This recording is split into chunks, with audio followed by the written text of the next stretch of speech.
É questão de tempo para que o Caribe se colapse em fogo e fúria das armas dos Estados Unidos, posicionadas e apontadas a menos de 650 quilômetros em direção à Venezuela, governada pela ditadura bolivariana que levou o país à miséria, saindo de uma economia pujante nas décadas de 80 e 90 para a ruína da corrupção e falência moral de governos socialistas revolucionários. Para evitar perder o poder autoritário sob risco de ser capturado pela população e milícias mercenárias, o ditador Nicolás Maduro abriu uma série de concessões para que os Estados Unidos não iniciem um ataque. De acordo com informações do New York Times, autoridades venezuelanas, na esperança de pôr fim ao conflito do país com os Estados Unidos, ofereceram ao governo Trump uma participação dominante no petróleo e outras riquezas minerais da Venezuela, em discussões que duraram meses, de acordo com várias pessoas próximas e familiarizadas com as negociações. A oferta de longo prazo permaneceu na mesa, enquanto o governo Trump chamava o governo do ditador Nicolás Maduro de cartel de narcoterrorista, reunia navios de guerra no Caribe e começava a explodir barcos que, segundo as autoridades, transportavam drogas da Venezuela. Em um acordo discutido entre um alto funcionário dos Estados Unidos e os principais assessores de Maduro, o ditador ofereceu abrir todos os projetos de petróleo e ouro existentes e futuros para empresas americanas, dar contratos preferenciais para empresas americanas, reverter o fluxo de exportações de petróleo venezuelano da China para os Estados Unidos e cortar os contratos de energia e mineração de seu país com empresas chinesas, iranianas e russas. Sem dúvida, é uma oferta muito tentadora, duradoura e enriquecedora que alavancaria a economia e a força dos Estados Unidos na América Latina em longo prazo. Porém, para espanto do ditador, o governo Trump acabou rejeitando as concessões econômicas de Maduro e rompeu relações diplomáticas de vez com a Venezuela na semana passada, inclusive relatado aqui pelo área militar. A medida efetivamente anulou o acordo, pelo menos por enquanto. Isso significa uma só coisa: uma operação militar é a única opção na mesa de situação da Casa Branca. Tudo para obter um único objetivo. Embora os Estados Unidos tenham como alvo o que chamam de barcos e drogas, o corte da diplomacia, o acúmulo militar perto da Venezuela e as ameaças cada vez mais estridentes contra Maduro por parte de autoridades do governo Trump, levaram muitos em ambos os países a pensar que o verdadeiro objetivo do governo Trump é a remoção de fato do ditador Maduro. Marco Rubio, um secretário de Estado e conselheiro de Segurança Nacional linha dura de Donald Trump, tem sido a voz principal na iniciativa do governo para destituir Maduro. Marco Rubio chamou Maduro de líder ilegítimo, um fugitivo da justiça americana, e se mostrou cético em relação à abordagem diplomática conduzida por um enviado especial dos Estados Unidos, Richard Grenell, cuja linha de pensamento sobre a Venezuela entrou em choque com Rubio.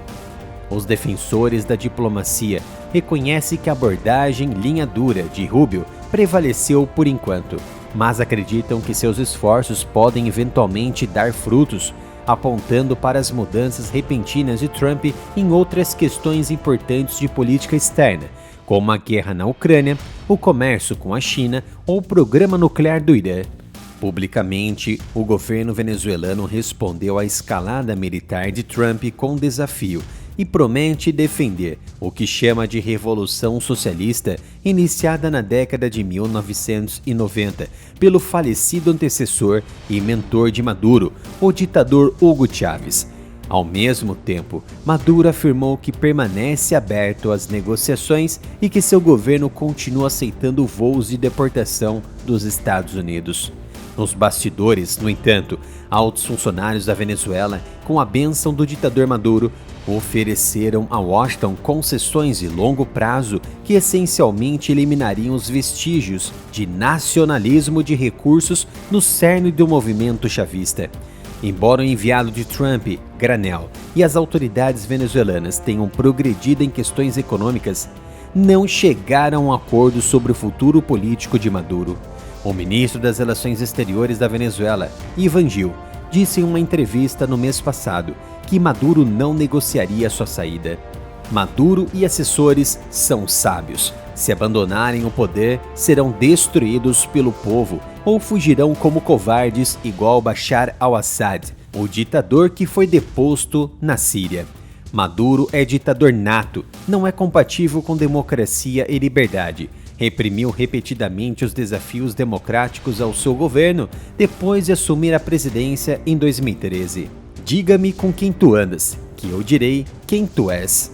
Maduro se manteve no poder no ano passado, depois de perder uma eleição presidencial, fraudando os resultados e reprimindo brutalmente os protestos, prendendo milhares, parte deles torturada. Algumas autoridades americanas disseram em particular ao jornal New York Times que funcionários de Trump venezuelanos mantiveram repetidas conversas sobre como seria a normalização econômica, incluindo o acesso aos mercados de energia venezuelanos por empresas americanas e o levantamento das sanções dos Estados Unidos. Enquanto o enviado de Trump negociava um acordo, a líder do principal movimento de oposição da Venezuela, Maria Corina Machado, apresentou sua própria proposta econômica em Washington. Corina argumentou que uma riqueza econômica ainda maior, de 1,7 trilhão de dólares em 15 anos, aguardava empresas americanas na Venezuela se seu movimento iniciasse uma transição política.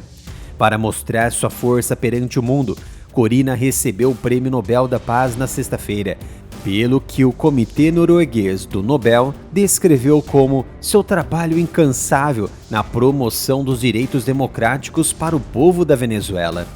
O país produz atualmente cerca de 1 milhão de barris de petróleo dia, abaixo dos cerca de 3 milhões produzidos quando Chávez assumiu o poder. A maior parte das exportações de petróleo da Venezuela vai para a China, com exceção dos cerca de 100 mil barris por dia que a gigante energética americana Chevron vende para os Estados Unidos, mediante investimento social dentro da Venezuela. A maioria dos especialistas concorda que a Venezuela poderia aumentar rapidamente a produção de petróleo com uma grande injeção de capital estrangeiro, embora discordem sobre se isso é viável sob o atual governo do ditador. Desta forma, é questão de tempo até que as primeiras bombas caiam em solo venezuelano e pressione o ditador Maduro à sua eterna rendição. Obrigado por chegar até o final desse vídeo. Conto com a sua colaboração se inscrevendo e ativando o sino de notificação. Visite a loja de camisetas através do site reserva.inc/área militar e desfrute das camisetas. Cada compra vai ajudar substancialmente na continuidade do meu trabalho, em trazer informações, análises e vídeos de alta qualidade.